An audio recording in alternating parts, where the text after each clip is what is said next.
1,000 years ago a group of people left Earth and colonized was XT-59, which was covered in impenetrable swamps. This didn't stop humans from building a city where a total control system keeps its population isolated from the outside world, enforces constant surveillance, and imposes very strict requirements. The system even chooses a person's spouse husband, even more so. Special prison facility where they must stand against the wall for a few minutes so they can be scanned. All personal data is collected by the system and sent to the central computers for the president to review. Then he tells his advisors who should be arrested and for what. While they finish scanning everyone, the guards bring in a 10th prisoner with a bag over his head. The captain explains he would love to shoot them all, but the law doesn't allow him to, so instead the prisoners will be released into the swamplands. If they survive long enough to cross 300 kilometers due east, they may find the Islands of Happiness, which grant them redemption. However, Christie has never heard of anyone who actually reached the islands because the swamplands are full of dangers. Next, the prisoners are taken outside and the man with the bag is told to keep going. Applies, and the captain tells the prisoners they have 1 hour to leave the area. If anyone stays near the facility, they'll be shot on sight. The captain reactivates the fence before leaving with the guards. Maria immediately panics and tries to run into the fence, but Christie stops her. Irvin suggests they introduce themselves, and they learn that Yus has already served time and knows the swamps very well. The conversation is interrupted when a terrifying creature bursts out of the ground, shaking its branch-like body for a second before disappearing again. Irvin explains it's called a sawword, and it can sense vibrations to guide God because she won't need it. Suddenly Yus closes the box and declares that nobody here could survive the swamps alone, so they should follow him. However, Irvin and Christie refuse to join the group because they want to find the islands, which Yus doesn't believe exist. Yus refuses. Irvin grabs and threatens to kill Kane, which would result in everyone getting shot by the guards because attacking each other is against the rules.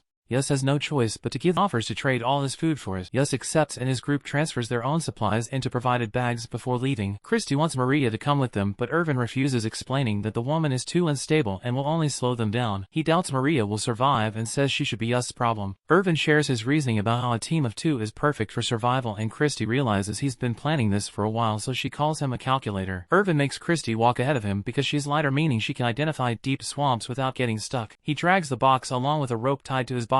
After a few hours of walking, the duo is approached by Layla, who wants to join them and even promises to share her supplies. Irvin is considering their options when suddenly someone opens fire on them. Irvin and Christie run to hide behind some. Furious Layla runs back to her group. Afterward, Christie and Irvin continue their journey by crawling on the ground, keeping the box behind them as a shield. Christie notices weird little creatures on top of the box, but Irvin assures her they're harmless. Once they've crossed the magnetic ridge, Irvin stands up because guns don't work there. He hides behind some rocks to spy on the other group and they're missing a prisoner right before a light indicates that the facility's cannon was fired, meaning a man stayed behind and was killed. Christie wonders if the islands are real, and Irvin says that the captain almost killing him with the fence is proof they are. If the prisoners truly had no chance of survival, they wouldn't have wasted time trying to kill him. Irvin keeps claiming he knows the swamps well, but he's never been there, which Christie finds contradictory. Meanwhile, in the facility, the captain talks to the president, who is angry because they failed to kill Irvin. It is then revealed that the shooter had been Matthias, the prisoner who stayed behind. He was actually a guard working undercover, and the cannon never killed him. It was all for show. Sometime later, Christie and Irvin stop to rest and get some water. At that moment, an electrified tentacle emerges from the ground and almost attacks Christie, but Irvin jumps on it with his cloak to stop it. The tentacle begins fighting back, wrapping itself around Irvin's body and slashing his chest. Following Irvin's instructions, Christie grabs the knife and cuts at the bottom, causing the underground creature to retreat. Irvin decides to keep the severed tentacle to use as a weapon. Afterward, Christie cleans Irvin's wound while admitting her crime was murder. She tried to get a divorce permit and the government worker tried to molest her, so she acted in self-defense. They're interrupted by the arrival of the other group, and when Yus tries to steal the box, Irvin uses the tentacle as a whip to keep him at bay. Yus' group steps back and the duo continues with their journey. Some hours later, Irvin notices that Yus and his people are still following them. Christie wonders where the group is going if Yus doesn't believe in the islands, and Irvin theorizes it's too late. The huge sawwort birds dodge it, but Maria and Zob get caught by the branches. Luckily, Zob has a knife and then brings Christie into the box with him. The creatures soon reach their spot and stomp all over the box, making it shake violently. However, the box is strong enough not to break and keeps them both safe until the monsters are gone. Once they're sure it's over, the duo comes out and continues traveling without the box.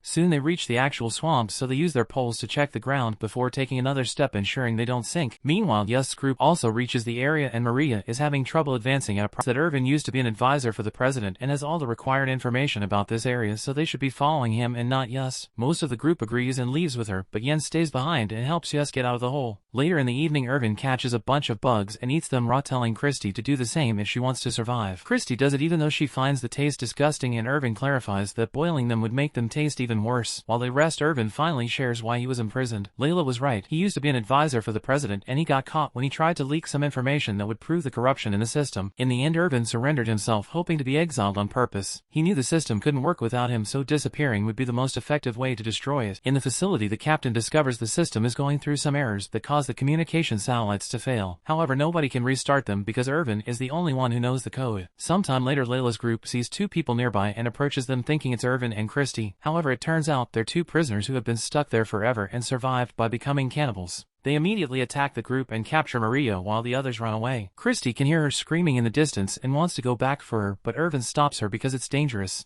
Maria's screaming stops when the cannibals kill her with a rock. Afterward, Christy takes a moment to grieve and wonders who could come up with this horrifying punishment, so Irvin is just as horrible as he is. A furious Christy keeps insulting him, saying Irvin's consciousness woke up too late. Being confronted with his own guilt, Irvin runs away and starts screaming to get a creature's attention, hoping to self-destruct. Nothing shows up and Irvin thinks not even monsters want him, so he agrees to keep on guiding Christy. Still angry, she admits the captain had offered her freedom if she killed Irvin, but she refused. Meanwhile, Yust and Yen find Layla's group and get ready for revenge. When Yust grabs Layla by the neck, she finally spills the beans. The captain had offered her freedom if she killed Irvin. To confirm her story, Valentine uses a scanner on her body and finds a tracker on Layla's ankle. Yust announces they must cut it off, so Layla tries to run away only to suddenly fall. When she looks back, she discovers a cobweb-like creature grabbing her leg. Soon more strands come out of the ground and start covering Layla until she can't move or breathe anymore. Yust takes control of the group again and they leave while the tracker sends a message to the captain. He's happy to learn Layla is dead and reveals he has an old-style gun that will work in the swamps area, so he sends Matthias out with it. Back with Yust's group, they watch Valentine find a bag on the ground and open it. A black substance comes out and enters his body, instantly killing him and devouring the flesh on his face. Moments later, Yen approaches Christy and Irvin, saying he's abandoned his group. Irvin doesn't believe him and he's proven right when an object hits him on the head, knocking him out. When Irvin wakes up, he discovers he and Christy need a plan to approach it or they may be ambushed. Irvin wants Christy to leave without him, but she refuses and kisses him. Afterward, Yust picks Irvin up and carries him on his shoulders while looking for an officer, hoping to make a deal. In the rotten shoal, Matthias and two officers arrive. They knock out a few prisoners hiding there and interrogate another one who swears nobody new has shown up recently. Suddenly, a crossbow is shot in the darkness, killing one of the officers. Matthias and the other guard immediately fire back, killing a bunch of prisoners and destroying half of the room. Outside, Zob is wandering alone and soon a Salwort's branches start surrounding him. When the officer comes out to investigate the noise, the Salwar attacker disappears with the body. Meanwhile, Yust and Irvin get into the rotten shoal using a secret tunnel. Yust hides Irvin and goes to another room to meet Matthias, asking for a deal. Matthias agrees and gives him his gun as a guarantee of his word. When Yust takes him to see Irvin, he's already gone. Matthias used to start the search and Matthias gets ready to shoot him, which Yust hears and causes him to shoot first. However, the gun has no bullets and Matthias quickly brings him down with 2 shots. Next, Matthias checks behind a curtain thinking that's where Irvin is hiding, but the people his scanner detected are Yen and Christy. After killing Yen, Matthias captures Christy and threatens to kill her if Irvin doesn't come out.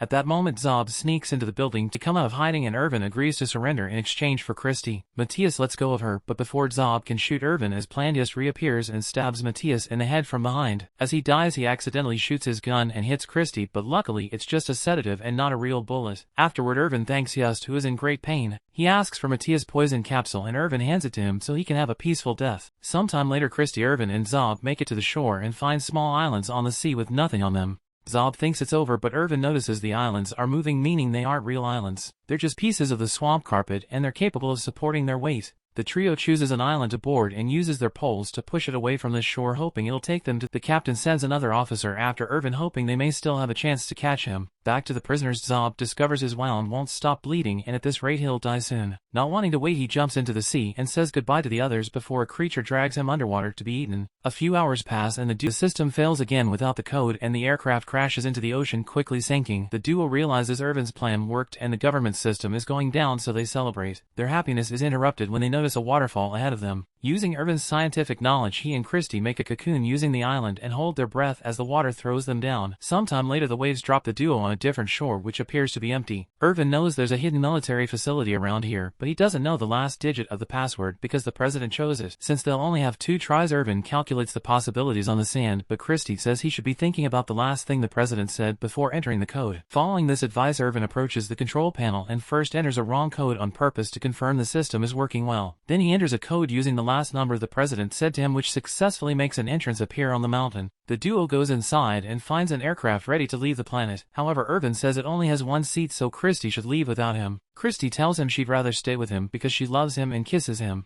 Minutes later the couple is leading in the aircraft together because they're sharing the seat. Eventually they reach another planet and the League of Free Worlds learns about the atrocities in XT-59's system thanks to that planet, and in 10 years a new system takes over, but this one ends up being worse.